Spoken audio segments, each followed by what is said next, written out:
Hello. Hi. So I'm Abhilash, your mentor, UPSC mentor, and with me is my student and now my colleague, Dr. Alok. Welcome, Dr. Alok. Hello, hi, नमस्ते। So as you're aware that अभी UPSC mains civil service examination mains चल रहा है और GS papers खत्म हुए हैं, तो हमने पिछले दिनों एक एलिवेट मेंस प्रोग्राम स्टार्ट किया था जिसके तहत we were trying to focus on all the aspect of general studies of mains, mostly towards answer writing and getting it aligned as per the UPSC standards. So we did this program, so where most of the analysis of the paper and subject topics were given by Dr. Alok and myself. So today, considering the paper जो आ चुके हैं, I have requested Dr. Alok to come with me and quickly run through all the papers, GS essay paper, GS mains, paper 1, paper 2, paper 3, paper 4. And the objective ये है कि अगर आप first timer है, मतलब अगर आप पहली बार अटेम्प्ट करने वाले हैं, तो ये नीड टू बी अवेयर कि किस लेवल का आपका नॉलेज होना चाहिए फॉर आंसरिंग दिस। सेकेंड, अगर आप रिपीट अटेम्प्टर्स हैं और आपने अटेम्प्ट इस साल भी दिया है, तो आपको ये समझ में आएगा कि with your whatever preparation, आपके सेल्फ प्रिपरेशन में और क्या ऐड ऑन करना चाहिए। पर so many content are available, you will be able to gauge that. And if you're somebody जिन्होंने इस साल नहीं दिया है mains but have already attempted mains, आपको ये पता तो होगा कि वंस यू फ्लो एक बार बिगड़ जाता है तो फिर that thing gets lost. But how UPSC is trying to be one of the quotes which I always feel I must say this, that every time a UPSC paper is done, the reporting community reports it, this has never happened ever. So never happened ever happens every time. So this is what UPSC kind of feels, so that we all aspirants and analysts, whoever analyze, always champion the unpredictability of UPSC. But that's what the entire paper is about. It is not about getting into the academic side of it, but getting the paper, clearing all the cutoffs to be in the final list of joining the civil services of India as an administrator. So with this, I would like Dr. Alok to also say a couple of words for before we start the analysis, and I'll project the essay paper in the meanwhile on the screen. Dr. Okay, Alok. so till now we have seen the paper of essay GS 1, 2, 3, and 4. So the paper, what I will say that it is on the predictable lines, like anyone can predict the paper because the topics are fixed and all the questions which have come, except for 2, 3 questions which happens every year. Every topic has been touched. Like you can predict the questions. The real game is that the real challenge is for those people who were attempting those questions inside the examination hall. Or the thing happens like this: ki one if one bouncer comes, like if we will discuss today, like if one bouncer question comes, the if the person is not mentally prepared, he can screw up the whole paper. Like he can answer the questions very suboptimally for the whole rest of the paper if he is frightened with one bouncer. So अभी यही देखना होगा कि किसने कैसा perform किया है। हाँ, एज ये कॉम्पिटिटिव एग्जाम है तो ये तो माननीय है कि आप आपके साथ देने वालों से कितने बेहतर है वो ज़्यादा इम्पोर्टेंट है। अच्छा, definitely. For all the people who are watching on YouTube, और देयर इज अ डिस्क्रिप्शन, देखिए उसमें लिंक्स है हाउ टू रीच अस। आपके जो भी कंसर्न है, you can reach out to us and the programmes which we promote for upcoming civil services examination attempt, the free programmes, you every detail is there, आप उसको देखते रहिए। और अगर आप हमारे साथ लाइव जुड़े हैं, you can use the chat function to say your comments. Okay, we will try to wrap up it as fast as possible. And people who are watching over Instagram, this is our first time on coming on Instagram in a live stream. So if you want to interact, I would request kindly jump into the YouTube channel of ours, and you'll be able to connect. Otherwise, all the details are there in the YouTube description. So with this, Dr. Alok, here is the paper of essay. And as you are aware that essay में section A section B होता है और हमको एक एक S A लिखना होता है अराउंड 1000 से 1200 वर्ड, 3 घंटे का टाइम होता है।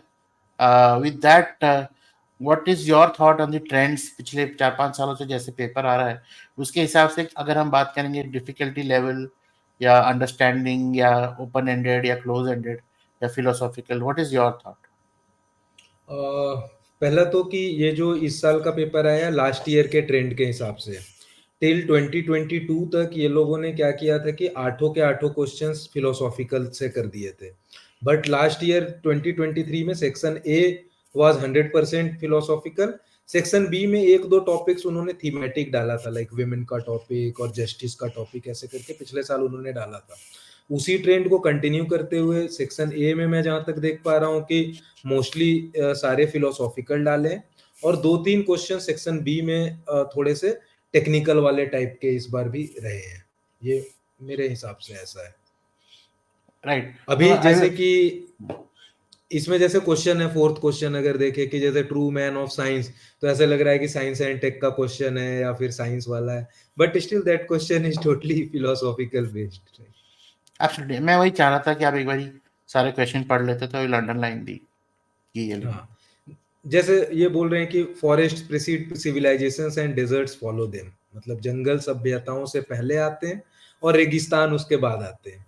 तो ये टोटली फिलोसॉफिकल बेस्ड है कि आपको जैसे समझाना है कि जो भी पहले सब कुछ जंगल सा होता है, फिर सिविलाइजेशन बनता है, फिर वो सारा कुछ तहस नहस होके फिर रेगिस्तान बनता है। तो इस थीम के हिसाब से इंटरप्रेट कर सकते हैं, अलग अलग डायमेंशंस में आप करोगे द साइकिल ऑफ लाइफ।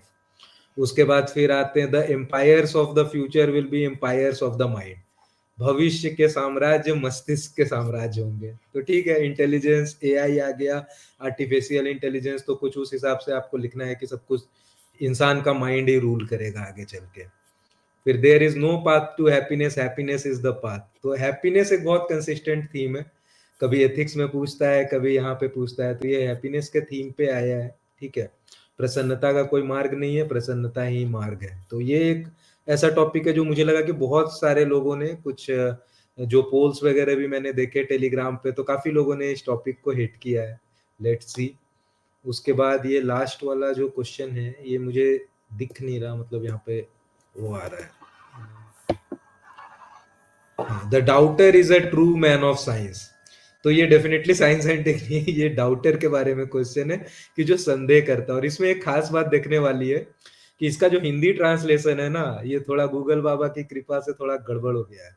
इसमें हिंदी में जो ट्रांसलेशन दिख रहा है, प्रश्न पूछने वाला ही विज्ञान का सच्चा सिपाही है, इसमें संदेह करने वाला विज्ञान का सच्चा सिपाही है।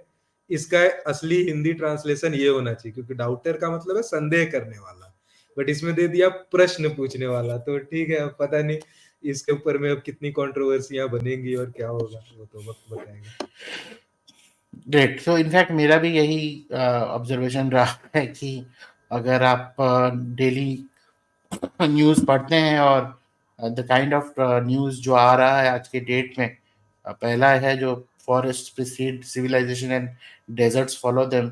ये एक बहुत बड़ा आर्टिकल दुबई के डेवलपमेंट को लेके हुआ था, जिसमें कि दुबई के राजा ने बोला था कि मेरे ग्रेट ग्रेट ग्रैंडफादर वो कैमल में चला करते थे और फिर आज हम बड़े बड़े गाड़ियों में घूम रहे हैं, मर्सिडीज में घूम रहे हैं, और कल मेरा बेटा जो है फिर से ये करेगा और उसका ग्रैंडसन जो है वो फिर क्या कैमल में चलेगा। Until unless they do not do something for the जितनी आराम की जिंदगी होगी उतना फिर बर्बादी की तरफ आदमी बढ़ने लगता है। बिल्कुल तो ये सारे बिल्कुल। एलिमेंट थे और ये सारी बातों पे कई सारे टॉपिक्स, कई सारे बड़े बड़े स्पीचेस आते हैं, and it's a continuous topic, कोई साल वाली बात नहीं है, it is general cyclic activity. तो उस पर आदमी कई सारे पर्सपेक्टिव डाल सकता है। और इनफैक्ट जब बात सिविलाइजेशन की आ जाती है तो बिल्कुल सारे एस्पेक्ट जो सिविलाइजेशन को चलाते हैं, हर पर्सपेक्टिव, चाहे वो ज्योग्राफिकल रिलेटेड हो, चाहे वो पॉलिटिकल रिलेटेड हो, चाहे वो सोशियोलॉजी रिलेटेड हो, चाहे वो human trades and economy related हो, ये सारी बातों में हम कई पर्सपेक्टिव डाल सकते हैं। Coming to the next question which was again empires of the mind. तो ये तो बात हमेशा रहा है कि जो भी, अगर आप बड़े बड़े किताबों की बात करते हैं, भगवत गीता या फिर कुरान की बात करते हैं, ये सब जो है ये आपके ब्रेन को और आपके थॉट और आपके स्पिरिचुअल अलाइनमेंट की तरफ लेके जाते हैं। तो ये empires of future, empires of mind रहेंगे। तो मतलब ये है कि जिन जो ऐसे टाइप का एलिमेंट्स पैदा कर पाते हैं ताकि आपकी डिपेंडेंसी उन पे रहे, वो ही कल का राजत्व लेंगे। It will not be about कितना लैंड की ऑक्यूपेंसी किसके पास है, कि कितना ये इसके पास है। इनका एक सिमिलर एग्जांपल है कि अगर हम पॉपुलेशन वाइज देखें तो फेसबुक जो है वर्ल्ड का तीसरा सबसे बड़ा कंट्री बन सकता है, कंट्री या रीजन बन सकता है, the amount of people there in Facebook. So these kind of element से आप जो सोचते हैं इस बारे में, एक अच्छा पेपर, अच्छा ऐसे लिख सकते हैं। As you shared the third topic, happiness, path through happiness is, there is no path to happiness. Happiness is the path. Now there is no path to success. Success is the path. So there are similar lines पे सारी जो चीजें हैं, absolutely it's a very kind of आपने सुना हुआ है, आप रिलेटेबल है, आप अपनी स्टोरी के हिसाब से भी लिख सकते हैं, and you have multiple perspective to talk about the next question is the doubter is a true man of science. Absolutely आपने हिंदी वाली बात कही जो कंफ्यूजन क्रिएट कर सकता है, जो बच्चे दोनों लैंग्वेज में सोच रहे हैं, but when it comes to from the perspective of single sentence, the doubter is a true man of science. तो वही एंगल है कि अगर आप क्यूरियस हो, आपको डाउट्स आ रहे हैं, इसका मतलब आप पर्सपेक्टिव जानना चाह रहे हैं, आप उसके पीछे के रहस्य को जानना चाह रहे हैं, तो दैट काइंड ऑफ सोर्स, जैसे साइंस का पेडागोगी होता है कि कोई भी रिसर्च का, कि वो क्यों ऐसा क्यों हुआ, ऐसा क्यों हुआ, ऐसा क्यों हुआ, वाई दिस, तो 5 Y analysis, all that kind of things जो है यहाँ पे बातें की जा सकती है उस तरीके से जिनका माइंडसेट वैसा है, specially people coming from research और background relate it much better. या और इन चारों क्वेश्चन को सर देख के मुझे कहीं ना कहीं ये लग रहा है कि ये जो थोड़ा सा मुझे ये चारों क्वेश्चंस कहीं ना कहीं इस डायरेक्शन में, अगर इनके सॉल्यूशंस का एस्पेक्ट अगर हम लोग देखेंगे ना, अगर ऐसे जैसे हम लोग बिल्टअप करते हैं कि टॉपिक डिस्कस किया, फिर उसको एनालाइज किया वेरियस डायमेंशंस में, फिर एक कुछ सॉल्यूशन देने की बात जो करते हैं कि हाउ, तो मुझे कहीं ना कहीं ये चारों क्वेश्चंस दिख रहे हैं ना कि इसके सॉल्यूशंस में एक कॉमन थीम आ रहा है, how to create a beautiful mind. पहले वाले में भी ऐसा ही आ रहा है कि डेजर्ट्स फॉलो देम जो हो रहा है, तो मतलब जो सिविलाइजेशन है उसको कैसे हम लोग ठीक करके ले चले, एक सस्टेनेबल डेवलपमेंट का क्या पाथ रखे। सेकेंड वाले में भी एम्पायर्स ऑफ माइंड है, तो उसका भी सॉल्यूशन कहीं ना कहीं उसी डायरेक्शन में कि how mind should be rationally applied, जो भी अभी करेंटली चल रहा है। हैप्पीनेस इज द पाथ, मतलब कि कैसे वो उस पाथ को, उस जर्नी को ही आदमी अच्छे से करे। और इन सारे चीजों को एक एडमिनिस्ट्रेटिव पर्सपेक्टिव में कैसे वो स्टूडेंट सोच पा रहा है, जैसे उसका पॉलिटिकल सोशियो इकोनॉमिक एंगल्स, और उस हिसाब से कैसे प्रेजेंट कर रहा है, तो वो डिफाइन करेगा कि इस तरह के एसेज में कितने तरह इनके मार्क्स एब्सोल्युटली स्टूडेंट्स को मिल क्वालिटी जो पाएंगे। ड्रिवन है वो उसी एलिमेंट में है कि आप कितना ब्यूटीफुल या वे फॉरवर्ड को कितना बेहतरीन तरीके से आज के जो भी हाँ चल रहा है उससे आप जोड़ पाते हैं, बिल्कुल। स्पेशली एडमिनिस्ट्रेटिव वाला। एनीवेज, एडमिनिस्ट्रेटिव पर्सपेक्टिव से। हाँ या right, coming to the section B, what is your. हाँ, अब इसमें वही है कि ये जो सेक्शन बी आ गया, now here we can see definitive themes, जैसे कि पहले वाले चारों में तो किसी भी तरीके का इंटरप्रिटेशन ले सकता है जो वो स्टूडेंट सोच रहा है। यहाँ पे इन्होंने फिक्स किया, जैसे सोशल मीडिया आप दे रहे हैं पहला क्वेश्चन पे, ठीक है, उसमें सोशल मीडिया का एक फोमो जो आजकल वो बहुत ही एफओएमओ, फियर ऑफ मिसिंग आउट हो रहा है यूथ में, और डिप्रेशन, लोनलीनेस, मेंटल हेल्थ के इश्यूज आ रहे हैं, तो ये कुछ खास थीम को डिस्कस करने के लिए बोल रहा है। नेक्स्ट क्वेश्चन ये एकदम एथिक्स में, ये क्वेश्चन 4-5 साल पहले आया हुआ था, एक 10 मार्कर का क्वेश्चन में, nearly all men can stand adversity but to test a character give him power. तो ये अगर जिसने अगर एथिक्स का ये आंसर किया होगा, 10 मार्कर, उसी को 125 मार्कर में एक्सपैंड कर देना है। All ideas having large consequences are always simple, तो ये थोड़ा सा फिलोसॉफिकल हो गया ये। Then another question is the cost of being wrong is less than the cost of doing nothing. Again philosophical है, आप माइंड में जितना सोच सकते हो उस हिसाब से आप इसके डायमेंशंस को एक्सप्लोर करोगे इस क्वेश्चन में। फैंटास्टिक, इनफैक्ट मेरा भी ऑलमोस्ट सिमिलर है ये, लेकिन जो मेरे को इसमें एक बड़ा ही कॉमन फैक्टर लगा कि इलस्ट्रेटिव ड्रिवन टॉपिक है। ये पूरे जो ऐसे हैं इसमें आपको, अगर आपने कंटिन्यूसली न्यूज़ पढ़े हैं, न्यूज़पेपर पढ़े हैं, आपको पैन इंडिया, पैन ग्लोबली ऐसे बहुत सारे केसेस, बहुत सारी स्टोरीज मिलेंगी जो इन एसेस के बातों को या तो यस पे लेके जाती है या तो नो पे लेके जाती है। ये kind of gives U a content around it. जब हम फोमो की बात करते हैं यूथ और इसमें, तो हम ऑब्वियसली बात करते हैं अबाउट करंट टेंडेंसीज कि क्या है, सोशल मीडिया के रूल्स, कितने एज के बच्चे कैसे करते हैं, कितने मेंबर्स हैं, इंटरनेट पेनिट्रेशन कितना है, एडिक्शन कितना है, ये सारे एस्पेक्ट की हम बात करते हैं, जो ना सिर्फ भारतीय युवाओं की बात कर रहा है बट ग्लोबली युवाओं के एग्जाम्पल्स के साथ आप बात कर सकते हैं, हाउ द गेमिंग और एवरीथिंग, यू हैव दैट बिल्कुल। इलस्ट्रेशन की आपके पास एक पावर आ जाती है। तो आपको बहुत सारे एग्जाम्पल आ सकते हैं इस दिखाते हैं। सेकेंडली अबाउट एज ऑब्वियसली ये क्वेश्चन अगर यहाँ इससे के लिए डाला है तो it is not just limited to the ethical ethics paper side, उसको एक्सपेंड तो करना ही है, विच डेफिनेटली आपने किया होगा while practicing the ethics paper. Here you have to give illustration of various people who have got power and how things have happened to them from entire geopolitical, especially जिनका PSIR type का है उनको समझ में आएगा, who are the leaders, who are the autocratic leaders, who are the democratic leaders, how things have shaped up for their country and what kind of impact it has had on the world. You can all speak about all the element around it. So it's again illustrative. इससे आप show off कर सकते हो कि हाँ मुझे Iran के बारे में पता है, श्रीलंका के बारे में पता है, मुझे बर्मा के बारे में पता है, मुझे दुबई के बारे में पता है, मुझे यूएई रॉयल साउथ ओमान के बारे में पता है, मुझे अफ्रीकन चैलेंजेस के बारे में पता है, मुझे US, UK, Brazil, Venezuela, Colombia, wherever the leaders have been given powers or they have taken usurped the powers, how things have happened, how whenever the public has trusted somebody, how they have behaved. यही एक sentence आप पूरा world का story बना सकते हैं, it's too much illustrative. अगर मैं बात कर रहा हूँ आप डेफिनेटली रिलेट कर पा रहे हो, मैं हिंट दे रहा हूँ अराउंड हाँ, व्हाट वुड और इसमें ऐड कुछ फॉर इट। थोड़ा पैट्रियोटिक वाला एंगल, थोड़ा दो चार पैराग्राफ इंडिया के भी बड़ाई करने का बहुत अच्छा मौका है, मौका क्योंकि मिल जाए आप, पावरफुल बन गया, आप डिपेंड करता है न्यूक्लियर आप। पावर बन गया, ग्लोबली किसी को आज तक थ्रेटन हाँ नहीं किया, no first use absolutely. Policy लेके चलता है बांग्लादेश, मतलब कि जो भी है कि हम कभी एग्रेसर नहीं रहे, और इस तरीके से आप थोड़ा अपना पैट्रियोटिक एंगल जो है आप इसमें शो कर जो भी सकते इंडिया हैं। का absolutely this is, so the whole illustration आप, it is not limited to a country but can be globally and you know you can write that again similar. और ideas have large consequences are always simple. तो आप देखिए भाई what are the relatable most relatable examples and you can put in over there. दोनों का handle करने में यही है कि इसमें बहुत सारा इलस्ट्रेशन किया जा सकता है सेक्शन बी में, and you can put a good way forward while you conclude the paper, and because what is happening आगे भी क्या हो सकता है, with what kind of solution you have on your mind.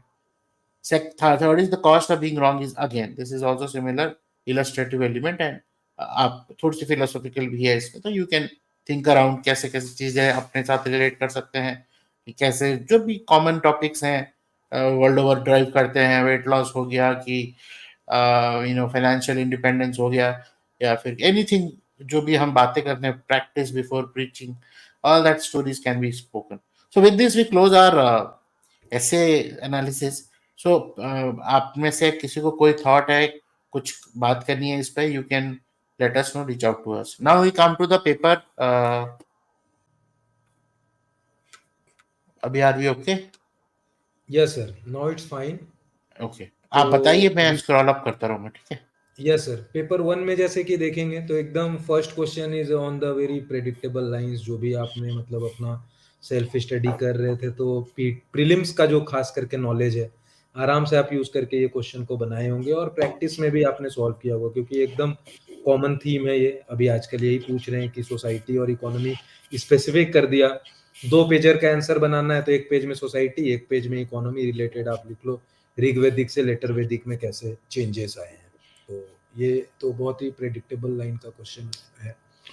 Then next question, Pallavas of Kanchi, ये थोड़ा सा specific कर दिया है इसमें कि उसका आर्ट एंड लिटरेचर का, तो कहीं ना कहीं ये प्रीलिम्स का नॉलेज ही इसमें लगाना पड़ेगा, मतलब कि मेंस के लिए स्पेसिफिकली तो मतलब कि मोस्टली चोलास एंड ऑल पढ़ रहे होते हैं, यहाँ पे इसमें थोड़ा सा प्रीलिम्स का नॉलेज लगाने की जरूरत पड़ेगी। ये बहुत ही straightforward quit India movement का क्वेश्चन पूछा है, एकदम प्रेडिक्टेबल लाइंस पे है, और इसके पॉइंट आउट इस रिजल्ट है, तो आप रिजल्ट देके एक अच्छा कंक्लूजन बना लोगे इसमें। और ये मेंस के लिए तो आपने मतलब यूजुअली ये सिलेबस में तो ये सब है ही है कि non cooperation movement, civil disobedience, Quit India करना है, तो इजीली डुएबल क्वेश्चन है। सी सरफेस टेम्परेचर का डेफिनेशन पूछ रहा है, और उसके बाद फिर ट्रॉपिकल साइक्लोन्स, तो ये ट्रॉपिकल साइक्लोन का जो ये थीम है, इसके अराउंड में जैसे कि पहले क्वेश्चन पूछा है कि what are the factors affecting tropical cyclone, तो उसका एक फैक्टर है सी सरफेस टेम्परेचर, तो इसमें इस चीज को एक्सपैंड करने बोल रहा है तो ये भी इजीली डूएबल क्वेश्चन है। और कितने जो भी ट्रॉपिकल साइक्लोन्स हमारे बन रहे हैं वो आप बता सकते हो। उसके बाद फिर why do large cities tend to attract more migrants, तो इसमें वही डिपेंडेंसी थ्योरी जो होती है कि डेवलप्ड कंट्रीज से डेवलपिंग कंट्रीज से डेवलप्ड में जो लोग जाते हैं, तो सिर्फ वही सारे फंडे लगाने माइग्रेशन का इशू के ऊपर में ये क्वेश्चन है। इसमें अच्छा मैप वैप बना के बना देना है इंडिया का कि कहाँ से माइग्रेंट्स निकलते हैं, आउट माइग्रेशन होता है, कहाँ इन माइग्रेशन होता है, वैसा वाला मैप। दिन का क्लाउड बर्स्ट पिछले 2-3-4 साल पहले भी पूछा था क्लाउड बर्स्ट, और 2 एग्जांपल्स पूछे से स्पेसिफिक। इस बार इस फेनोमेनन को एक्सप्लेन करने बोल रहा है। तो इस क्वेश्चन में थोड़ा सा ऐसे ध्यान रखना है कि मतलब कि थोड़ा ज्योग्राफिकल एंगल से कि कैसे उसका फॉर्मेशन होता है और उसकी थोड़ी ज्योग्राफी को एक्सप्लेन अच्छे से करना, मैप वैप बना के इसमें जो माउंटेन्स वगैरह पे होता है तो ऐसे डायग्राम बनाने। अब ये थोड़ा सा ट्रिकी आ गया कंसेप्ट ऑफ डेमोग्राफिक विंटर, तो इसमें खूब कहानियां चल रही थी कि यूपीएससी वाले खूब आजकल वो देख रहे हैं वेब सीरीज एंड ऑल। तो ठीक है, इस तरह के न्यू न्यू तरह के टर्म्स यूपीएससी हर साल पूछती है, कभी पॉपुलेशन एजुकेशन दे देता है, कभी कुछ देता है, तो कोई इससे घबराने की बात नहीं है। डेमोग्राफिक विंटर क्वेश्चन पढ़ के मोटा मोटी से समझ में आ रहा है कि जो पॉपुलेशन है उसका स्लो डाउन हो जाने से रिलेटेड है। तो अगर वहां पे नहीं समझ में आ रहा है एग्जाम में इस तरह के क्वेश्चंस आए हैं, तो चाहे एक पेज ही लिखो थोड़ा सा कि कैसे पॉपुलेशन स्लो डाउन कर रहा है और आगे बढ़ जाओ, इसमें 2-3 नंबर उठा लो और आगे बढ़ो, अगर स्पेसिफिक नहीं पढ़ा है इसके बारे में तो। देन ये बहुत टेक्निकल क्वेश्चन पूछा है इन्होंने कि जेंडर इक्वालिटी, इक्विटी और विमेन एम्पावरमेंट को स्पेसिफिकली डिस्टिंग्विश कीजिए, तो इसको अच्छे से एकदम बिल्कुल डिफरेंस टेबल टाइप का बना के एक्सप्लेन कर देना है इस क्वेश्चन में। और जेंडर कंसर्न्स तो अभी ये तो हर साल का थीम है कि मतलब सोसाइटी में एक जेंडर रिलेटेड क्वेश्चन तो आना ही आना है। नेक्स्ट कास्ट रिलेटेड भी क्वेश्चन, मतलब जेंडर, कास्ट, माइग्रेशन, ये सारे तो एकदम सोसाइटी के फिक्स्ड क्वेश्चंस है। तो इसमें भी वही इंटरकास्ट मैरिजेस पूछ रहे हैं ये लोग कि अब इसको कंपेयर पूछ दिया है कि इंटर रिलीजन से, तो इसमें आपके पास जो भी डेटा इंटरकास्ट मैरिज के, इंटर रिलीजन मैरिज के, वो दो और कैसे बता दो कि कैसे चेंजेस आ रहे हैं मैरिजेस में। Then socio economic issues of development है, different type of what kind of collaboration पूछ रहे हैं कि कैसे कोलैबोरेट कर सकते हैं, तो यही पीपीपी मॉडल्स जो होते हैं एंड ऑल, उसका सोसाइटी का एंगल से इसको आंसर को डील करना है इसमें। देन चोलास, बिल्कुल पहले भी मैंने बोला कि उधर पल्लवाज वाला था, वो थोड़ा सा प्रीलिम्स का नॉलेज इस तो मेंस के लिए बिल्कुल पढ़ना रहता है हमें कि चोलास को अच्छे से। देन इस बार वर्ल्ड वार के क्वेश्चन को पूछा है इन्होंने स्पेसिफिकली कि first world war was fought for preservation of balance of power, तो ये थोड़ा सा मतलब स्पेसिफिक क्वेश्चन है, इसमें आपको अच्छे से कंट्रीज के बारे में समझाना है कि कौन किस लिए लड़ा था और क्या बैलेंस ऑफ पावर शिफ्ट हुआ वहाँ पे, जो भी 2 डिफरेंट ग्रुप्स के थे, और फाइनली कैसे जर्मनी को उन्होंने वो किया था, मतलब कि ट्रीटी ऑफ वर्साइल्स में कैसे ह्यूमिलिएट किया गया, और ये सब चीज़ें बतानी है इसमें। Then industrial revolution in England, एकदम 4-5 साल से ये वाला थीम थोड़ा ठंडा हो गया था, बट अभी इन्होंने इस साल फिर से पूछ लिया है। और मतलब कि ये मॉडर्न हिस्ट्री का भी ये क्वेश्चन आप समझ सकते हो कि कैसे यूरोपियंस ने इंडिया को वो कर दिया, हैंडीक्राफ्ट और कॉटेज को बेकार किया, तो उस पॉइंट ऑफ व्यू से भी लिख सकते हैं। Then ground water potential Gangetic valley, ये इजी क्वेश्चन है, मतलब कि ये तो हर साल ही मतलब कि ये लोग पूछ रहे हैं कि वाटर क्राइसिस, वाटर स्ट्रेस, उससे कैसे अफेक्ट हो रहा है हमारा। देन ये थोड़ा सा टेक्निकल है, ऑरोरा ऑस्ट्रेलिस एंड बोरियालिस, बिल्कुल इसमें प्रीलिम्स का नॉलेज से लिखना पड़ेगा क्योंकि मेंस के लिए बहुत अलग से प्रिपेयर नहीं करते हैं इस टॉपिक को यूजुअली, मतलब पी रिपीटेड थीम्स में नहीं है, बट अगर आपको पता है कि ये दोनों थीम्स क्या होते हैं, और न्यूज़ में बहुत चल रहा था इस साल की ऑरोरा ऑस्ट्रेलिस और बोरियालिस, इस बार बहुत सारे वो स्काई में दिख रहे थे इस बार, तो इसलिए ये क्वेश्चन आया है, न्यूज़ से रिलेटेड है। ट्विस्टर्स, ये क्वेश्चन मैंने भी न्यू देखा है इस बार, तो अब इसमें अगर ज़्यादा नहीं समझ आ रहा है तो रिस्पेक्टफुली भैया छोड़ दो इसको, वो टाइम को दूसरे क्वेश्चन में लगाओ। हर साल ऐसे आते हैं, और आपको अगर नहीं आ रहे हैं ट्विस्टर्स तो आपके कॉम्पिटिटर्स को भी नहीं आ रहे हैं, don't worry about these kind of questions. Then आ जाते हैं रीजनल डिस्पैरिटी, तो ये एकदम थीम है, जो भी पीवाईक्यू के थीम्स हमने डिस्कस किए थे उसी के लाइन पे है कि रीजनल डिस्पैरिटी, रीजनलिज्म, और कैसे वो इंडिया का अलग अलग तरीके से पूछते हैं, India is the pocket of culture और ऐसे करके, तो डाइवर्सिटी, यूनिटी इन डाइवर्सिटी, ये उसी थीम के ऊपर में क्वेश्चन है, 3 पार्ट में दिया, एक एक पेज तीनों का लिख दोगे एकदम बढ़िया सा आंसर बन जाएगा। उसके बाद आ रहा है comprehensive policy for equity social justice under privilege section. तो ये जो अफर्मेटिव एक्शन और जो जस्टिस वाला क्वेश्चन है ये हर साल का थीम है, हर 1-2 साल पे ये पूछता रहता है, तो इस बार भी उन्होंने ऐसे पूछा है। और एक कॉन्स्टिट्यूशनल एंगल्स को इसमें थोड़ा करना है कि कॉन्स्टिट्यूशन कैसे इंश्योर कर रहा है। ग्लोबलाइजेशन अगेन रिपीटेड थीम है, उसका इस बार पूछा है कि अर्बन माइग्रेशन और स्किल्ड यंग अनमैरिड वुमेन पे कैसे कैसे इम्पैक्ट पड़ रहा है, तो और फैमिली के ऊपर में ग्लोबलाइजेशन का इम्पैक्ट। तो ये पिछले बार भी पूछा था, पिछले साल या उसके पिछले साल, की कैसे फैमिलीज पे इम्पैक्ट पड़ रहा है कि ग्लोबलाइजेशन या फिर आईटी हब्स में लोग रह रहे हैं। तो उन्हीं सब के अराउंड में ये क्वेश्चन है, क्वेश्चन के लैंग्वेज में आपको वो पॉइंट्स को लिख लेना है। देन आते हैं next question, high correlation between India's cultural diversity and socio economic मार्जिनलिटीज। तो वही है, यूनिटी इन डाइवर्सिटी वाले जो चीज़ें हैं उसी थीम से ये कवर हो जाएगा ये आपका क्वेश्चन। मैप वैप जरूर बनाना है, इन सारे में थोड़ा सा दिखा देना है कि कितनी डाइवर्सिटीज है कंट्री में। Okay. So I think well observed. तो मेरा भी 2-3 एलिमेंट है यहाँ पे। तो कुछ ऐसा एक ट्रेंड है कि पहले क्या होता था कि आपके पिछले साल या उस करंट ईयर में जो भी न्यूज़ में आई हैं उससे जो भी आपके सिलेबस को रिलेट करती हैं वैसे क्वेश्चंस पॉपअप होते थे। तो इस बार जैसा है बड़ा ऑलमोस्ट स्ट्रेट से क्वेश्चन है जो सिलेबस में अगर आप देखोगे उन्होंने वो वर्ड ही दे रखा है और वही आपको क्वेश्चन में आ चुका है। तो ये somewhere your preparation your 100 words for each topic जो है बड़ा मैटर करता है यहाँ पे। डेफिनेटली। तो वेरस अगर आपने प्रीलिम्स का नॉलेज तो इसलिए किया जाता है कि वो प्रीलिम्स के बाद भूल ना जाए, उसको याद रखें और उसको ऐड करें मेंस में। तो अगर आपको टाइमलाइन हिस्टोरिकल टाइमलाइन पता है एंड हाउ इम्पोर्टेंट, हम इस कंट्री को आर्ट एंड कल्चर का कंट्री कहते हैं, तो you know how important is all the dynasties of south India which have led the Indian art and culture across the entire globe or even Indonesia and all that areas. The impact is there. So आपको हमेशा उस चीज के बारे में idea होना चाहिए। कल को आप भी बाहर जाएंगे तो आप you will be surprise, Ramayana is there in Indonesia, they speak about all what you see here also in their own version. तो कहीं ना कहीं से एक रिलेशन पहले भी था एंशियंट इंडिया के साथ, तो इसी वजह से ये सब टॉपिक्स यहाँ पे एज ए क्वेश्चन आ जाता है like that. Second comes to जो ज्योग्राफी बेस्ड क्वेश्चंस इस बार हैं, तो it is mostly news centric question. जो न्यूज में आते हैं उसी को ही उन्होंने ज्योग्राफी में क्वेश्चन डाला है। तो ऐसा ज्योग्राफिकल नॉलेज बिल्कुल जनरल स्टडी एलिमेंट है। तो इसलिए कोई जैसे डेमोग्राफिक विंटर, जो बच्चे ज्योग्राफी का ऑप्शन लिए हैं उनको पता है पॉपुलेशन पिरामिड, और ये वहाँ पे बात होती है जापान का और यूरोप का जो चीज़ें हैं, ये एक पूरा डिस्कशन होता है ऑप्शनल जिनका ज्योग्राफी है। सिमिलरली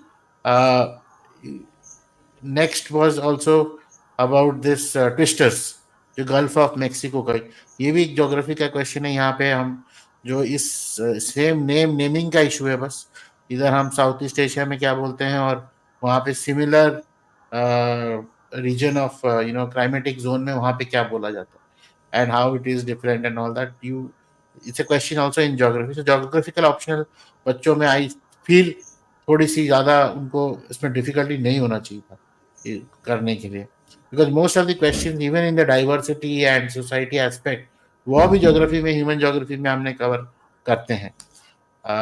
एक क्वेश्चन जो यहाँ पे बड़ा ही इंपॉर्टेंट और बड़ा डिफरेंट आया है, ये है globalization has increase urban migration by skilled young unmarried women from various classes. See this is a women centric question basis women perspective. अब आपने इसमें से क्या पढ़ के क्या समझा है, it depends how much are you aware about the situation of education skilling in India in for women and when it is unmarried women क्या होता है, व्हाट आर द केसेस। तो ये एज ए रिपोर्ट कुछ release हुई है by many skilling organization across the country, and in fact world economic forum has created a report on employment, वहाँ पे भी इसकी बात हुई है। but as per this here यहाँ पे जो है कहीं पे इंडिया एज सच कहीं नहीं लिखा है, and it is talking about unmarried women. so you can, and 250 marks का क्वेश्चन है, you can have a multiple perspective about what is happening to well qualified unmarried women from different various classes. Now these classes are economic classes. तो आपको उस हिसाब से अपने जो थोड़ी सी इंसाइटफुल वे से सोच के बताना है कि किस किस सेक्टर में कहाँ कहाँ हो रहा है, जॉब कर भी रही है कि नहीं कर रही हैं, क्या हुआ है, what are the other social factors, personal freedom. तो this is a relationship with family. It's a mix of sociology and understanding of analytics. तो यहाँ पे आपकी जो एडमिनिस्ट्रेटिव थॉट्स हैं, how you are people oriented, वो सारी एस्पेक्ट आ जाती है. तो people would have differentiated in that manner. Data नहीं भी हो तो चलेगा, but it has to have a human value around the answer. So now we jump to next paper 2. Is this okay? Yes हाँ, उसमें अच्छा पेपर 1 में एक और क्वेश्चन कॉन्स्टिट्यूशन वाला एंगल था. तो वो क्वेश्चन आपके दिमाग में आ सकता है, यार ये तो पेपर 2 में आना चाहिए, अभी यहाँ पे क्यों दे दिया. तो आप तो ये कंप्लेन नहीं कर सकते यूपीएससी को. These perspectives are always there. You have to use your entire knowledge कहीं पे भी किसी भी स्टेट में, like we do in the ethics paper as well. So with this, yeah, please let's go through this paper. The first question जो इसमें one nation one election Kovind committee की जो रिपोर्ट आई है और अभी कैबिनेट ने भी अप्रूव कर दिया है. तो यहाँ पे ये क्वेश्चन, जैसे क्वेश्चन वालों ने तो सेट किया होगा पहले, बट अभी लेटेस्ट जब आप मेंस दे रहे थे उसी के एक आध सप्ताह पहले यूनियन कैबिनेट ने इसको अप्रूव किया.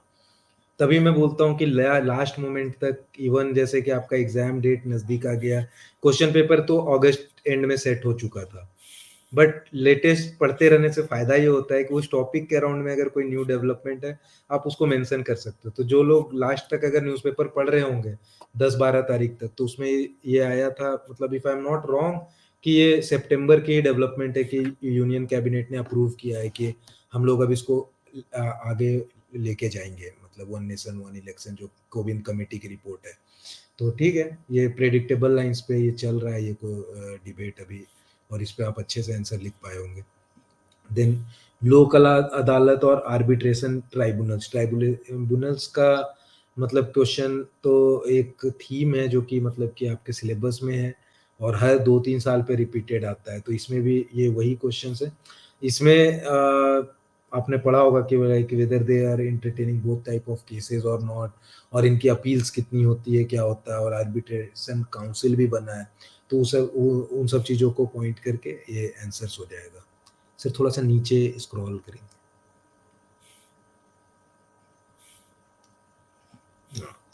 उसके बाद कैबिनेट सिस्टम के बारे में क्वेश्चन पूछा है इन लोगों ने. कैग अगेन रिपीटेड थीम है इस बार का, ठीक है. और कैग का इस बार इन्होंने स्पेसिफिक पूछा है कि प्रोप्राइटरी जो ऑडिट करते हैं, मतलब कि going into the rational of the decision making. तो ये एक अच्छा क्वेश्चन है, मतलब कि इसका जो रैशनल के ऊपर में पूछा है इन्होंने कैग का. Then local bodies repeated theme हर साल की तरह, मतलब कि एक तो पूछते ही हैं गुड गवर्नेंस, और उसी का एक खास एंगल ये पूछ रहे हैं कि what are the pros and cons of merging rural and local bodies. तो ये बहुत ही प्रेडिक्टेबल, आप आराम से बना सकते हो क्या फायदे नुकसान है. देन आते हैं public charitable trust. Charitable trust last year भी पूछा था, उसके पहले तक ये लोग ट्रस्ट पे नहीं पूछ रहे थे, एनजीओज और ये सब सीएसओस पे पूछ रहे थे. लास्ट ईयर भी ट्रस्ट के ऊपर था, इस साल भी इन्होंने चैरिटेबल ट्रस्ट पे क्वेश्चन पूछा. तो in line with the top themes of the syllabus है. पीवाईक्यू करने से आपको बहुत हेल्प होता है इसमें. पॉवर्टी माल न्यूट्रिशन का जो रिसर्च साइकिल है पीवाईक्यू थीम पे ही पूछा है ये भी. ये डॉक्ट्रिन ऑफ डेमोक्रेटिक गवर्नेंस, इस साल हमारे पीएम इस टॉपिक को काफी बार उठाए हैं कि डेमोक्रेटिक गवर्नेंस और ऐसे करके ना. तो ये न्यूज का आइटम है, लास्ट 6 मंथ से ये न्यूज में चल रहा है कि ये डॉक्ट्रिन के बारे में बोल रहे हैं. तो ये वहां से ये क्वेश्चन पूछा है, ठीक है. इसमें सारा आंसर उस हिसाब से आएगा. देन 2 क्वेश्चंस जो 9th एंड 10th आते हैं आईआर के, बिल्कुल उसी थीम पे इन्होंने पूछा है. इस बार कौन से चाइना के उसमें है, और वेस्ट कैसे, मतलब कि इंडिया को बेनिफिट हो सकता है कि west is going from China +1, तो इंडिया कैसे फायदा उठा सकता है, what are the challenges in that, वो लिखना है. और सेंट्रल एशियन रिपब्लिक्स तो बिल्कुल थीम में है, मतलब कि ये हमारा फोकस है.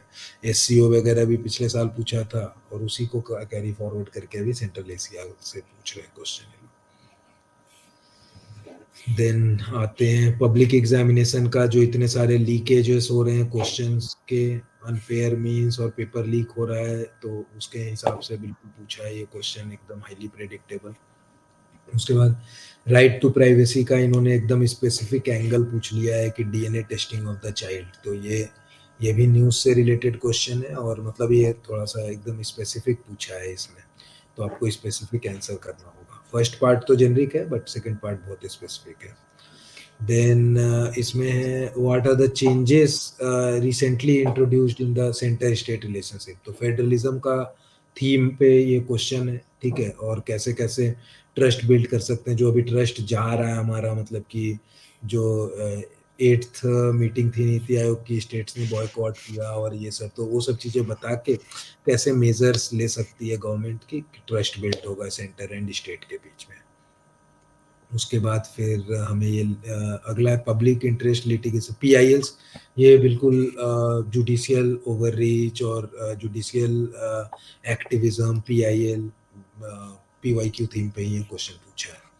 और कंपैरिजन ऑफ क्या है, India Supreme Court emerged as world's most powerful judiciary, तो ठीक है, ये जुडिशियल एक्टिविज्म वाला ही क्वेश्चन है कि कैसे इंटरप्रेट किया है उसने जो डॉक्ट्रिन है, procedure established by law and वो जो एक दूसरा डॉक्ट्रिन है उसको लिया है।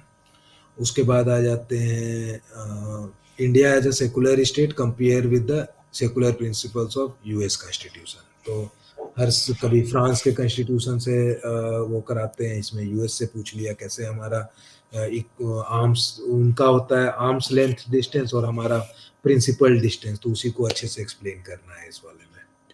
इसमें मैं खाली ऐड ऑन करूंगा कि बिकॉज ये 250 मार्क्स का क्वेश्चन है, तो मोस्ट ऑफ द टाइम इसमें भी बड़ा ही इलस्ट्रेटिव एग्जांपल्स आपको देने पड़ेंगे कि कहाँ कहाँ पे इंडिया है सेकुलर स्टेट है, उसमें क्या कौन कैसे कैसे सारे धर्मों का एजुकेशन एलिमेंट है, कैसे सारे धर्मों में क्या ट्रस्ट है for all the education trust, कौन सा आर्टिकल से रिलेटेड है, where in secular principle of US में क्या है उनका पॉलिसीज फॉर इमिग्रेंट्स, क्या है उनका, ये सारे एंगल आपको थोड़े से जानने पड़ेंगे।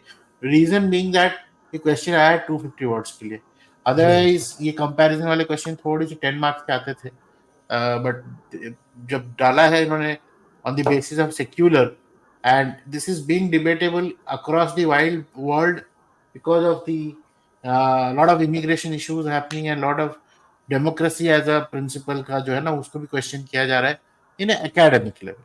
दैट्स इट, या you can please continue. Yes sir. फिर सिटीजन चार्टर्स का क्वेश्चन है, प्रेडिक्टेबल थीम, पीवाईक्यू बस सॉल्व किया होगा तो बहुत इजी लग रहा होगा ये question. Then public health care system का अगला क्वेश्चन जो है, इसमें कैसे मार्केटाइजेशन हो गई है, और उसमें मतलब कि अभी हमारा स्टेट एक्सपेंडिचर भी धीरे धीरे बढ़ रहा है और आउट ऑफ पॉकेट एक्सपेंडिचर कम हो गया है, 48% के अराउंड आ गया, तो ये सारी बातें आपको इसमें लिखनी है। और मतलब प्रेडिक्टेबल लाइन पे, फिर लास्ट ईयर एजुकेशन पे पूछा था, इस बार हेल्थ केयर पे पूछ लिया है इन्होंने, ठीक है। नेक्स्ट आ जाते हैं ये ई गवर्नेंस का कॉमन जो पीवाईक्यू थीम है, इसमें इंटरैक्टिव सर्विस मॉडल पूछ रहे हैं ये लोग कि इसका इवेलुएट करना है, ठीक है, ई गवर्नेंस के जो भी प्रिंसिपल्स हैं और उन सारी चीज़ों को, और चैलेंजेस बताने हैं इंटरनेट पेनिट्रेशन और उसके अराउंड में ये सारा। फिर आते हैं हम लोग अगला टेररिज्म पे, क्वेश्चन पूछा है यूएनएससी का काउंटर टेररिज्म कमेटी के ऊपर में, ठीक है, तो आईआर का ये क्वेश्चन हो गया, मतलब कि एक ऑर्गेनाइजेशन बेस्ड जो पूछते हैं ये लोग, इस साल इन्होंने ये वाला पूछा है। उसका मॉलडीव्स तो हमारे लिए बहुत ही मतलब नेबरी, India and relations with neighbours का थीम पे मॉलडीव्स को इन्होंने इस बार पूछा है, और बिल्कुल मतलब प्रेडिक्टेबल लाइन पे है, जिसने आईआर की प्रिपरेशन की होगी मालदीव्स पढ़ के गया होगा, तो he would have been able to do this question very well. So very fantastically done paper, paper में even though predictable questions हैं, but they are coming from the area जो syllabus में भी kind of hinted है, not exactly direct उठा के दे दिया है। आप अगर ये सारे इलाके जो है कॉन्स्टिट्यूशन वाले जो हैं इसमें आए हैं, सीएचई हो गया कि गुड गवर्नेंस के बातें हैं, तो वो थोड़ी थोड़ी बोरिंग टाइप ऑफ एरिया है पढ़ने के लिए when one reads constitution mostly. तो इसी वजह से क्या होता है कि आपको इसमें क्वालिटी आंसर लिखना इज वेरी डिफिकल्ट हो जाता है, that's why the paper become difficult. Second is अगर आपने पीवाईक्यू नहीं किया है and you are able to, you are going there for the writing examination, you will not be able to understand what exactly is the demand of question only from the terminologies. PYQs अगर आपने किए होंगे तो बहुत सारे question का जो structuring है या उसका जो डिमांड है इट्स जस्ट रिपीटेटिव और ऑलमोस्ट उसी एरिया पे बात हो रही है, थोड़ी सी लैंग्वेज को इधर उधर किया गया, so you will be benefiting that. So as a self study aspirant, please see that you PYQ जो करना होता है वो हर साल करना होता है. इट्स नॉट नेसेसरी कि एक बार मैंने लिखा था पहले और इस साल नहीं लिखूंगा या लिखूंगी, ऐसे नहीं होता. You have to update your answers. You have to write the PYQ with respect to what is happening today और this current year when you are giving the attempt. Not exactly जो था वो था. देखिए ये क्वेश्चंस भी सारे वैसे ही हैं. अगले साल भी अगर सेम क्वेश्चन आएगा उसका आंसर सेम नहीं होगा. आपको सारी इलस्ट्रेशन वैसे यूज करनी होगी जो उस करंट एलिमेंट को यहाँ पे हाईलाइट करती है. और यूपीएससी जैसे थीम पूछता है ना, जैसे कैग पूछा है तो मतलब कि कैग का इस बार इन्होंने पूछा प्रोप्राइटरी वाला को स्पेशल वो इम्फेसिस देखे. तो कैग का जो पिछला क्वेश्चन आया था पिछले साल वो कुछ और एस्पेक्ट पे पूछ रहा था, इस साल कुछ उसका डिफरेंट एस्पेक्ट पूछ रहा है. तो उस हिसाब से मतलब ऐसा नहीं सोचना कि जो पिछले बार का जो आंसर था जो रट के गए वही लिख देना है. हाँ. और ऐसा बहुत सारे जगह पे आपको ऑनलाइन और किताबें मिलती हैं बिल्कुल आंसर लिखा हुआ है. तो अगर ऐसा चल रहा होता तो बेटा एवरीबॉडी वुड हैव क्रैक्ड. ऐसा है नहीं. Your preparation is has to be very relevant to what is being asked. तो वही हम डिस्कस कर रहे हैं कि how to make it relevant. और जो PYQ का बार बार रेफरेंस लिया जा रहा है this because we also enforce कि PYQ को ही लिखिए. यहाँ आके क्वेश्चंस लिख के जाने से क्या होगा. It is what exactly UPSC is writing in the mains, asking in the mains. वो आपको अपने आप को ट्यून अप करना है उस चीज पे. कमिंग टू द नेक्स्ट पे, देख पा रहे हो. हाँ जी सर. हाँ जी. ओके. सो फर्स्ट क्वेश्चन बिल्कुल इंक्लूसिव ग्रोथ के थीम पे आया है. ठीक है, एकदम फाइनेंशियल इंक्लूजन, इंक्लूसिव ग्रोथ, ये एक रिपीटेड टॉपिक है. इसमें pattern and trend of public expenditure on social services पूछ रहा है. तो एकदम स्पेसिफिक कर दिया है. आपको ट्रेंड्स पता होना चाहिए कि हम लोग सोशल सर्विसेज पे पोस्ट रिफॉर्म में कितना स्पेंड कर रहे हैं और उसका जैसे कि एक ग्राफ वगैरह बना के अगर कर पाए तो मतलब थोड़ा टेक्निकल है. इंक्लूसिव ग्रोथ का ही स्पेसिफिक क्वेश्चन पूछा है ये. द नेक्स्ट क्वेश्चन जो है मतलब कि फूड इन्फ्लेशन अभी तो एकदम बिल्कुल चल रहा है न्यूज़ में, तो उसके कॉजेज पूछ लिए इन्होंने.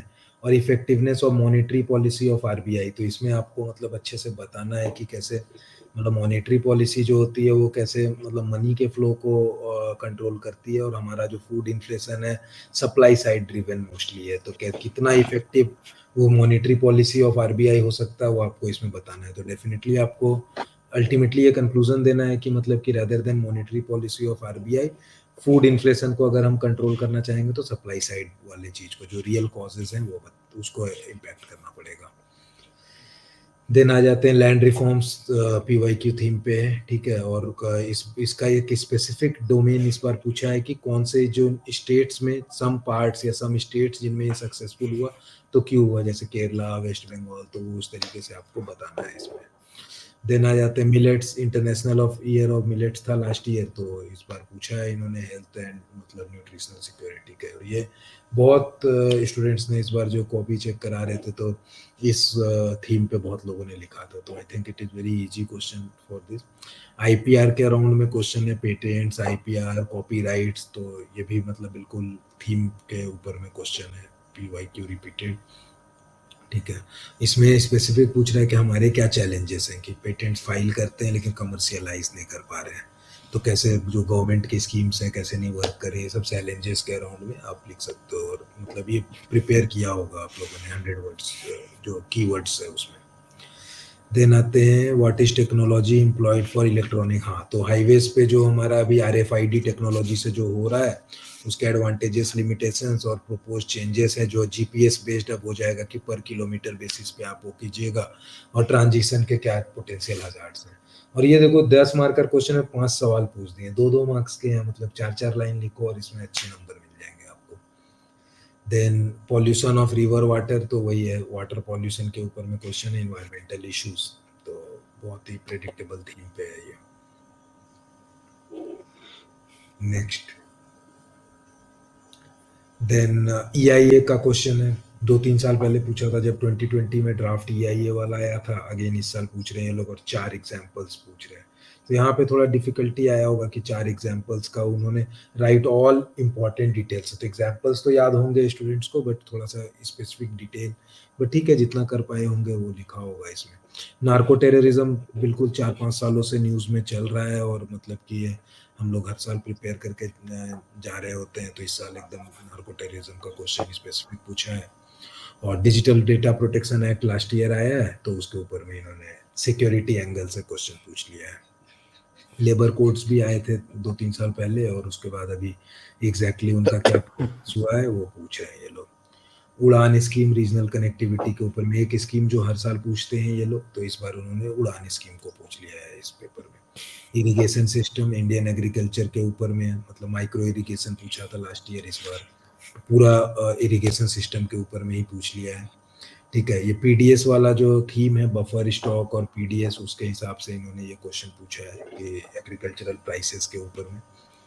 देन अगला है acute shortage of clean and safe fresh water, वो ये वाटर क्राइसिस, वाटर स्ट्रेस, अभी पिछले बार कुछ देर पहले हमने डिस्कस भी किया था, तो वाटर के ऊपर में तो क्वेश्चन इनका हर बार ही आ रहा है, कभी इन्वायरमेंट रिलेटेड में पूछ रहे हैं, कभी ज्योग्राफी रिलेटेड पूछ रहे हैं, तो ऐसे करके इनको बताना है।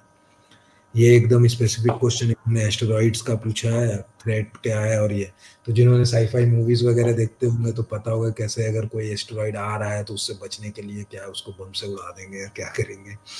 ए सैट जो सैटेलाइट मारने वाली जो टेक्नोलॉजीज है उसका यूज करना चाहेंगे। और मोस्टली जैसे कि एक्सटिंक्शन का जो इसमें पूछ रहे हैं, तो एक बड़ा एस्टेरॉइड जो गिर गया था, मेटियोर जो एस्टेरॉइड गिरा था, उसे डायनासोर्स एक्सटिंक्ट हो गए थे, तो वही क्वेश्चन ये पूछ रहा है। तो बहुत ही इस बार मतलब कि इजी क्वेश्चन डाला है इन्होंने साइंस एंड टेक का, कि मतलब आराम से थोड़ा डील कर पाओ।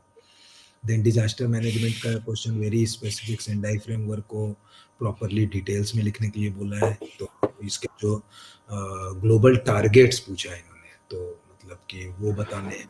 ठीक है, फिर देन अर्बन फ्लड्स अभी बहुत कॉमन चल रहा है, मतलब दिल्ली में आते रहता है, और अलग अलग जगह, तो 2 मेजर पूछ रहे हैं ये लोग कि उनको डिस्क्राइब कर दीजिए, urban flood, Chennai flood, Delhi flood, ऐसे बता दो। उसके बाद आते हैं बॉर्डर एरिया डेवलपमेंट प्रोग्राम, जो विलेज डेवलपमेंट प्रोग्राम भी अभी इन्होंने लाया है, तो उसके अराउंड में इन्होंने सिक्योरिटी का क्वेश्चन पूछ लिया है इस बार। ठीक है, प्रेडिक्टेबल लाइन्स पर सोशल मीडिया देखो, ये ऐसे में भी पूछ रहे हैं, अब यहाँ पे इसका सिक्योरिटी एंगल पूछ रहे हैं, तो सोशल मीडिया तो मतलब रिपीटेड थीम है, और मतलब अपकमिंग इश्यूज के ऊपर में पूछ रहे हैं, तो काफ़ी प्रेडिक्टेबल लाइंस पे ही हैं, बट वही है कि सारे क्वेश्चंस जो हैं कॉम्पिटिटिवली चेक किए जाएंगे, तो अब आपको कितना आ रहा है, बट आपके कॉम्पिटिटर्स ने कैसा लिखा है उस पर डिपेंड करेगा कि मार्क्स आपके कैसे आ रहे हैं इसमें। बिल्कुल सही। जो ये रादर देन फोकसिंग अभी right now on the what you have written, I think you mention right कि आपके साथ वालों ने कैसा लिखा है और how it has come out on the paper, वो डिटरमाइन करेगा इसके मार्किंग। बट मोटा मोटी ये है, अगर आपने पीवाईक्यू किया है और ऐसा कोई हैवी जनरल नॉलेज या करंट अफेयर का डोज भी नहीं चाहिए था।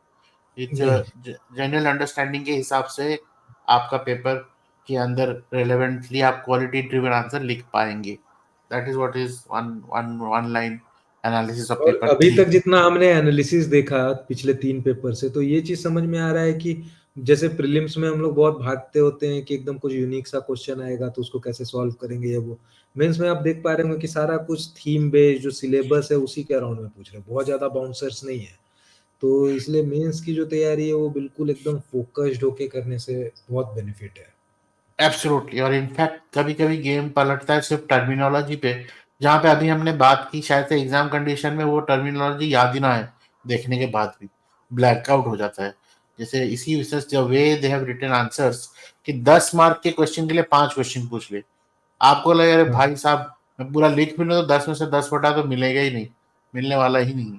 सिमिलर आंसर का जो क्वेश्चन का जो सेटिंग दे रखा है इस बार, बहुत कम मार्क के लिए 15 मार्क के लिए 1-2 लाइन में पूछा हुआ है, also there is no correlation.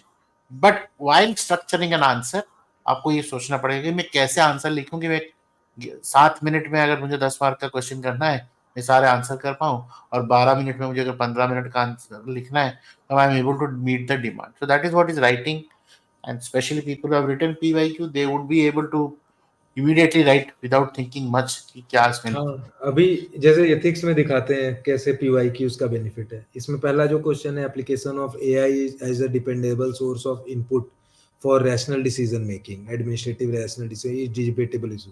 Same question 2-3 साल पहले इन्होंने पूछा था कि यूजिंग कंप्यूटर्स या फिर data as a dependable source of input, ऐसे करके इन्होंने पूछा था। तो ये सिमिलर है, अगर आपने उसका पीवाई क्यू लिखा है तो उसी के अराउंड में जो डेटा के ऊपर में पूछ रहा है जो क्वेश्चन, ये उसके जगह रिप्लेस कर दो एआई के ऊपर में और सिमिलर लाइंस का आपका आंसर आएगा। तो बहुत ज्यादा डिफिकल्ट नहीं है अगर पीवाई क्यू बना रखा है तो। नेक्स्ट ये क्वेश्चन सारे अगर हम लोग देखें, ये सारे क्वेश्चन जो इधर हैं एथिक्स में जो आए हैं, ये मोस्टली आप देखिए, आप खुद भी इन सब चीज़ों के बारे में आपने जितना सोचा होगा, it is an opportunity to write it और एक्सप्रेस इट। राइटिंग स्टाइल थोड़ी सी मैटर करता है, बिकॉज फ्लो फ्लो में आदमी बहुत कुछ भी लिखना चाहता है, बट यही तो गेम है कि that you have to be very very. नहीं, और इस साल जैसे देखे कि जो आप क्वेश्चन पहला 3 जो केस स्टडी अभी देखेंगे, पूरा पेज भर भर के दिया हुआ है। तो मतलब कि थोड़ा लेंदी तो किया है इस साल, लास्ट ईयर से इस साल का एथिक्स का पेपर इन लोगों ने फिर से लेंदी बना दिया। पिछले साल थोड़ा सा विद इन डूएबल लिमिट था। तो अभी जैसे कि ये सेकंड क्वेश्चन अगर हम लोग देखें, इसमें भी वही है, मॉरली रिस्पॉन्सिबल बिहेवियर, एथिक्स का की dimension of ethics that influence human action. तो डिओन्टोलॉजी और ये जो वर्च्यू एथिक्स है, ये सारे के ऊपर में आपको लिखना है। तो बहुत ही मतलब इजी क्वेश्चन है, ये आराम से किया जा सकता है। और 10 मार्कर ही 2 ही पेज लिखने हैं, तो आपको ऐसा भी नहीं है कि बहुत पेज भरने हैं। देखो क्वेश्चन कितने बड़े बड़े आ रहे हैं। जस्ट ये वाला क्वेश्चन किसके अराउंड है, जस्ट वार के अराउंड है। तो पिछले साल भी पूछा था कि जस्ट वार के बारे में, और अभी भी यूक्रेन वार हो रहा है और यहाँ पे गाजा पे वार हो रहा है, तो उसी के अराउंड में जस्ट वार की आपको थ्योरीज लिखनी है। और वेपन इंडस्ट्री के ऊपर में क्वेश्चन है। देन क्या है, ये ग्लोबल वार्मिंग का क्वेश्चन आ गया, ठीक है। एनवायरनमेंट वर्सेस डेवलपमेंट का डिबेट है जो उसके ऊपर में, ठीक है। इस बार कोटेशंस जो हैं मतलब कि वो भी डुएबल आए हैं, कि मतलब कि स्वामी विवेकानंद का, जैसे कि जो भी you have to be adaptable for, मतलब कि जो भी दूसरों से कॉपी करते हैं अपने कॉन्टेक्स्ट में कॉपी करना है। फिर फेथ के ऊपर में पूछा है अगला जो थीम है। उसके बाद फिर ये जो तीसरा थीम है वो पिछले 5-7 साल पहले आया था और कॉमन रिपीटेड थीम है, और वो अगेन इन्होंने रिपीट किया है कि एथिक्स में man is guilty when he thinks only. तो ये भी इजीली डूएबल है। उसके बाद just and unjust is contextual. तो यही वही वाला एथिकल एब्सोल्यूटिज्म और एथिकल रिलेटिविज्म वाला पार्ट से ये पूछ रहा है कि कैसे कॉन्टेक्स्ट के बेसिस पे एथिक्स चेंज हो जाता है। देन माइंडलेस एडिक्शन वही है कि कोई भी चीज का एडिक्शन जो होता है वो प्रॉब्लमेटिक है। Then code of conduct, code of ethics एकदम सिलेबस से डायरेक्ट क्वेश्चन पूछा हुआ है, ठीक है। सीओसी और सीओई वाला वो डिफरेंस टेबल बना के भी आप कर सकते हो इसमें। देन भारतीय न्याय संहिता अभी आया, उसमें जो जस्टिस है, जो नए नए इसमें जो वो चीज़ है कि shift from punishment towards justice, मतलब जो वो सब प्रोविजंस आए हैं ना इसमें कि कैसे सोशल पनिशमेंट दी जाएगी और कुछ न्यू तरह के पनिशमेंट्स का इसमें प्रोविजन है, रिफॉर्म लाने का। तो उसके अराउंड में आपको लिखना है इसमें, ठीक है। फिर इंडियन कल्चर के ऊपर में क्या है, जेंडर स्पेसिफिक चैलेंजेस है, ठीक है। तो फीमेल के ऊपर में जेंडर एथिक्स के ऊपर में क्वेश्चन है ये। नेक्स्ट सर, मिशन कर्मयोगी, ठीक है। तो ये इनका बहुत ही, गवर्नमेंट ऑफ इंडिया का भी बहुत स्ट्रेस चल रहा है कि सारे लोगों को मिशन कर्मयोगी का कोर्स कंप्लीट करना है। अभी मैं जहाँ पर वर्क कर रहा हूँ, आज भी हमारे यहाँ इंस्ट्रक्शन आया था कि आप लोग अपना कोर्स कंप्लीट करके सर्टिफिकेट सबमिट कीजिए। तो वो बहुत चल रहा है अभी ये इनका। उसके बाद आते हैं केस स्टडी पे, ठीक है। तो थीम्स तो वही सारे हैं जो पिछले बार से रिपीट होते हैं, मतलब कि कोई ऐसा नहीं है कि कोई नया सा केस स्टडी आ गया और आप बना नहीं पा रहे हो। बट इस बार प्रॉब्लम ये है कि बहुत लंबा केस स्टडी दिया है, मतलब पढ़ते पढ़ते आप खो जाओगे और उसके बाद फिर फाइनली आपको पहला वाला भी, पिछला भी एक पूरा पेज का था, इसको पूरा पेज पढ़ने में आपको 5 मिनट लगेंगे। उसके बाद फिर 4-4 क्वेश्चंस करो। तो इस बार केस स्टडी करने में बहुत चैलेंज रहा होगा। पहला 3 तो बहुत लंबे लंबे थे। उसके बाद फिर ये फोर्थ वाले में थोड़ा सा इन्होंने साइज कम किया है, हाफ पेज में करके थोड़ी सी राहत दी है लोगों ने। और ये वाला भी थोड़ा सा मतलब कि उसी तरीके से थोड़ा सा छोटा दिया है इन्होंने, और ये भी बिल्कुल साइज है। तो ये जैसे ही पिछले लास्ट के जो 3 केस स्टडी जितने साइज के पिछले साल 6 वो ऐसे ही छोटे छोटे थे। इस बार ये जो 3 लंबे कर दिए हैं, तो स्टूडेंट्स का बहुत क्वेश्चन छूटा होगा। तो वही है कि जिन लोगों ने टाइम मैनेज अच्छे से किया होगा, उनके नंबर इस बार सही से आएँगे। और जो थीम्स हैं जो केस स्टडी के, वो सारे जाने-पहचाने थीम्स हैं। कोई ऐसा नहीं कि कुछ नया थीम पूछ लिया हो या फिर कुछ धमाकेदार आपको अलग से कुछ दिमाग चलाना है। ये सारे मेनली गेम है ये टाइम मैनेजमेंट का। तो बेसिकली ऐसा है कि अगर मैं कहूँ कि कई लोग स्ट्रैटेजी बना के गए होंगे कि भाई मैं पहले केस स्टडी खत्म कर लूंगा, फिर उसके बाद छोटे छोटे 10 मार्क को पकड़ लूंगा, और ये जो स्ट्रैटेजी बड़ा कॉमन था इसी पे खेल दिया उन्होंने, केस स्टडी ही बड़े कर दिए। और जो हाँ। रास्ते में जिन्होंने स्ट्रैटेजी ये नहीं बनाई होगी बट पेपर देखने के बाद रिव्यू किया होगा कि what exactly they will do looking at the area of where the things have happened, they could have managed the paper much beautifully because yes. अब देखिए, प्रॉब्लम क्या है कि जैसे केस स्टडी अगर जिसने किया, जिसमें 1 पेज का केस स्टडी लिखा हुआ है, ठीक है? उसमें 250 वर्ड्स आपको लिखने हैं। तो वो यूजुअली जो जो बंदा मेंस दे रहा है, तो उसको लगभग आइडिया है कि इसमें क्या-क्या एथिकल इश्यूज और वो सब कुछ आइडेंटिफाई करके ना, वो लगभग अगर केस स्टडी देखा जाए ना, तो आपके कॉम्पिटिटर से बहुत ज़्यादा नायाब चीज़ें आप अपने केस स्टडी में नहीं लिख पा रहे होगे। नहीं वहां पे। रेदर देन अगर जिसने हाँ जस्ट वार थ्योरी अगर पढ़ के जो कंसेप्ट गया है, ठीक है, जो एक बेटर प्रिपरेशन करके गया है, और अगर जिस कॉम्पिटिटर ने नहीं पढ़ा है जस्ट वार थ्योरी के और उसके वो नहीं लिख पा रहा है, तो वहां पे आपको ज्यादा मार्क्स उठ जाएंगे अगर सेक्शन ए वाले उस क्वेश्चन को आप अगर करेंगे एग्जैक्टली तो। मैं वही पॉइंट बोल रहा था कि पेपर कंप्लीशन करना, कंप्लीट करना इज एन आर्ट। वही अगर आपने किया होगा कि आपकी जितने भी लिमिटेड नॉलेज है, जितना भी आपको याद है, बट पूरा पेपर आपने किया, तो आपका probability of scoring is much better than somebody who knows very much, but due to time issues दो क्वेश्चन छूट गए, एक केस स्टडी का आधा आधा लिखा। This is what is this paper for, was kind of design to create that kind of a thing. एक और बात आपने बड़ी अच्छी कही थी कि if your mindset, when you, ये भी पेपर एक पेपर के बाद दूसरा पेपर आता है, तो अगर आप पेपर 4 करते हो तो अपना पेपर 3 याद कर रहे हैं कि मैंने क्या लिख दिया था, ऐसे लिखना था वैसे लिखना था, अगेन आपका परफॉर्मेंस डाउन हो जाएगा। वाइल एनालाइजिंग हम तो एक पेपर को इंडिविजुअली कर रहे हैं, बट जो आंसर देता है, जो परीक्षार्थी देता है, वो पेपर 1 मॉर्निंग शिफ्ट में करता है और पेपर 2 सेकंड शिफ्ट में करता है। So what happens is mind still sometimes, अरे यार उसमें भी कॉन्स्टिट्यूशन का लिख सकता था, लाइक दैट, एंड ब्रेन थोड़ी सी टिकल आउट हो जाता है। ये जो पेपर्स बनाए हैं इसमें देखिए ये सारा फैक्टर बहुत, क्योंकि सारे स्टैंडर्ड एरिया ऑफ वर्क है। अगर आपको पीवाईक्यू आपने किया है तो आपको 60-60 आपने आंसर लिखना शुरू किया, कहीं आप बैठ के सोचना शुरू किए होगे तो आपकी सोच खाली पेपर के आंसर तक नहीं लिमिट हुई होगी। डेफिनेटली क्रॉस द पेपर, मेरे एसए में भी ऐसा ही क्वेश्चन आया था यार, सोशल मीडिया को देखते ही अरे एसए में भी ऐसे ही कुछ आया था यार, फोमो के बारे में पूछा था, like that. So these things takes away your time. So with that we complete our analysis. The objective is आप अगर मेंस का आंसर आप अगर आप अटेम्प्ट कर रहे हो, ऑल द बेस्ट, आपका भी ऑप्शनल भी है। और अगर आप अगले साल के लिए अटेम्प्ट करने के लिए प्रिपेयर कर रहे हो, चाहे आप फ्रेशर हो चाहे आप रिपीटर हो, मेंस तो लिखना ही है। So why not write it right away and get it evaluated from experts. We are there to help you out to understand कि देखो खाली नॉलेज पा लेना is not the thing the in the exam. यहाँ पे कैसे आप रिप्रेजेंट कर रहे हो, जैसे कि अभी आलोक ने बताया that how question 5-5 3-3 bit of question बांट दिया है, तो आप कैसे उसको स्ट्रक्चर करके लिखोगे, कहाँ मैप से आप आंसर का वर्ड्स कम कर सकते हो और मैप वगैरह यूज करके आप उसको बड़ा क्वालिटी एनरिच बना सकते हो। तो this is something differentiating happens between competitive batch of people who appear for that particular attempt. तो ये चीज आज से शुरू करना बहुत जरूरी है। और आप definitely, if anybody wants to know more, आप डिस्क्रिप्शन में सारा लिंक दे रखा है, how do you reach out to us, and wish that you can when you are preparing it, अपना आप होल सोल तो दे लेकिन करेक्ट डायरेक्शन में दे। आप ऐसा मत सोचिए कि मैं पढ़ लूंगा बिल्कुल, और पता है अगर आपका डायरेक्शन का एफर्ट का डायरेक्शन उल्टा हो गया, मेहनत आपका कोई रिजल्ट नहीं, आउटकम नहीं देगा। So you have to see that with the time you have, many of you might be working, many of you might be just pass out students, many of you might be thinking मुझे और कौन सी किताब खरीदनी है बताओ। आप paper देख के बोलोगे ऐसा कोई किताब ही नहीं है जो हम बता देंगे इसी किताब से आया हुआ है, ऐसा है ही नहीं पेपर। तो with that we close our session today. uh, Alok, anything you want to mention about it, or we'll just नहीं, close it? Fine, it's fine. Okay. Thank you everybody for watching it. Wish you all the best for your preparation.